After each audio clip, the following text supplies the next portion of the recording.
nikmat kebaikan kita lakukan. Maka tanda-tanda orang taubat dikatakan oleh para ulama, salah satunya ia melihat perkara yang kecil kalau untuk urusan pahala, ketaatan, untuk masalah akhirat dia anggap besar itu. Mana besar? Ngucap ke salam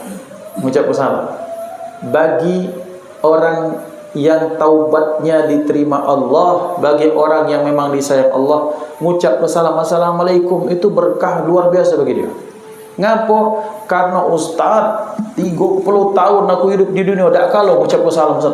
Yang adanya hi bro, how are you? Misalnya pokoknya salam metal bukan assalamualaikum. Salam ini, salam itu, segala macam salam. Tapi ketika dia ucap assalamualaikum ya Allah, terima kasih ya Allah, pacak ngucap ke salam, bagi kita remeh. Jangan-jangan disitulah Allah menaruh keberkahan yang banyak pada kita. Lagi sakit perut, Allah sakitnya, alhamdulillah, pacak nyebut Allah. Daripada nyebut Aidah, ngapa pula aku sakit, ngapa tidak Paris be. Lah sakit natang ke dosa pula. Jadi ternyata bahwa kebaikan yang Allah titipkan melalui lisan kita, melalui mata, melalui telinga, melalui anggota tubuh, melalui hati merupakan bentuk keterpilihan kita dari sisi Allah Subhanahu wa taala. Maka berarti kita bersyukur. Ustaz, aku ringam nanti. Kenapa? Tiap ini pesantren tuh ributnya. Oh ya Allah Pak.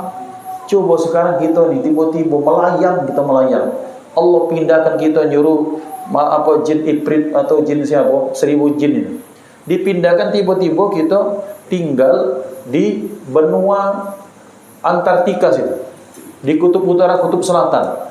Dak katik masjid, dak katik musola, dak katik darul ikhwan, dak katik apa, dak terdengar azan. Bayangkan 2 tahun dak dengar azan Pak, sepi hati kita. Sekarang dengar ini, kita ngomong ringan, sementara betapa banyak ada orang lain pengen dengar ke azan. Ada seorang mu'allaf dari Amerika atau dari mana? Dari Amerika sana. Sengaja terbang Pak ke Turki untuk dengar azan. Kita ini dengar azan ditutup kuping. Sengaja terbang karena dia mu'allaf, ya Allah, pas itu ya Allah. Apalagi pas dia itu umroh sampai ke Mekah, nangis berlinang air mata. Ya Allah, indahnya. Azan loh, azan. Yang kita menganggap itu ringan.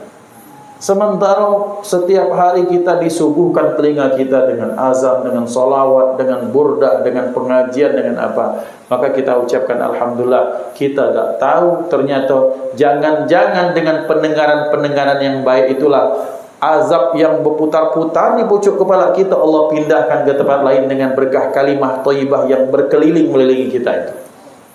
Siapa yang tahu? Maka kita syukuri bentuk kebaikan ketika ada pada kita, itu adalah bentuk keterpilihan kita. Alhamdulillah. Bismillahirrahmanirrahim.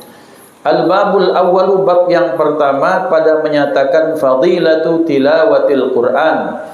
Fi atrafin min fadilati tilawatil Qur'ani wa hamalatihi, bahwa pada menyatakan tentang keutamaan, keistimewaan baca Al-Quran dan menghafalkannya. Pertama kita akan bahas qala Allah azza wa jalla, telah berfirman Allah azza wa jalla, a'udzu billahi minasyaitonir rajim.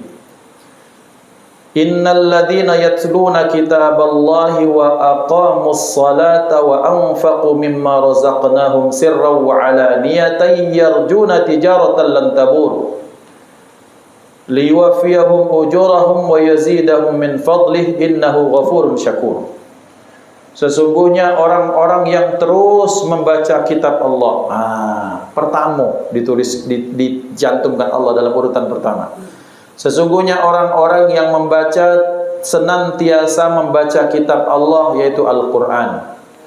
Wa aqamus salata, mereka mendirikan salat dan mereka menafkahkan apa yang kami berikan kepada mereka, baik sendiri, rahasia maupun terang-terangan. Mereka mengharapkan tijaratan lan tabur, mengharapkan tijarah. bisnis perniagaan lan tabur, yang tak pernah rugi. Bapak, kalau kita bisnis dengan manusia ini, kita sebut untung, tapi kadang-kadang mungkin buntung. Kita sebut itu ternyata win-win solution.